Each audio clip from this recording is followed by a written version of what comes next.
Rumah pribadi Irjen Pol Verdi Sambo di Jalan Saguling 3, Duren 3, Jakarta didatangi pasukan Brimob dan Bareskrim Polri kemarin Rabu 10 Agustus 2022. Kedatangan pasukan Brimob dan Bareskrim itu untuk melakukan pengamanan dan penggeledahan guna mencari barang bukti atas tewasnya Brigadir Nofriansyah Joshua Huta Barat di rumah Verdi Sambo.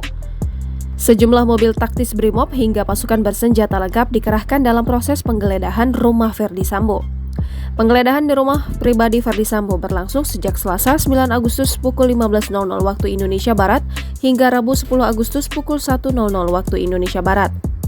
Di tengah berlangsungnya penggeledahan itu, Kapolri Jenderal Listio Sigit Prabowo mengumumkan bahwa Irjen Verdi Sambo tersangka baru dalam kasus tewasnya Brigadir J.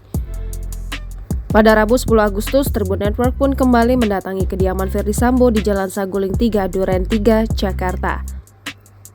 Rumah 3 lantai itu bernomor 29 RT 602 Duren 3 Pancoran Jakarta. Berdasarkan pantauan di lokasi, rumah pribadi Verdi Sambo terlihat paling megah dan besar jika dibandingkan dengan rumah-rumah yang berada di jalan tersebut. Gaya bangunannya pun terbilang sangat modern.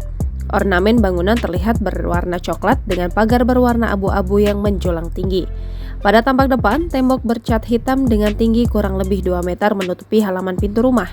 Terdapat 1 ekor angsa putih yang ditaruh di dalam kandang depan rumah Sambo. Ada 1 mobil Kijang Innova berkelir hitam terparkir di depan rumah. Terlihat tidak ada kegiatan yang mencolok dari dalam rumah.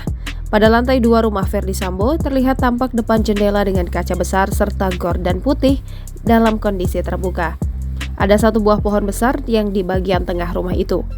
Sementara pada lantai 3 ornamen kayu terlihat menghiasi rumah Verdi Sambo. Di bagian belakang lantai 3 terdapat rooftop yang dihiasi pagar berwarna hitam. Pada sisi seberang rumah Verdi Sambo, garis polisi yang sebelumnya terpasang sudah dicopot. Namun ada sisa garis polisi yang terikat di sebuah tiang listrik. Di situ juga ada kotak yang berisi sarung tangan berwarna biru. Tetangga sekitar rumah Verdi Sambo juga tak banyak yang melakukan aktivitas. Bisa dibilang perumahan itu pun dibilang sangat sepi. Puluhan kursi plastik juga masih berada di seberang pintu masuk rumah Verdi Sambo.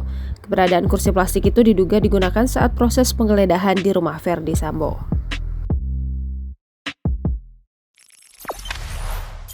Jangan lupa subscribe, share, komen, dan like ya!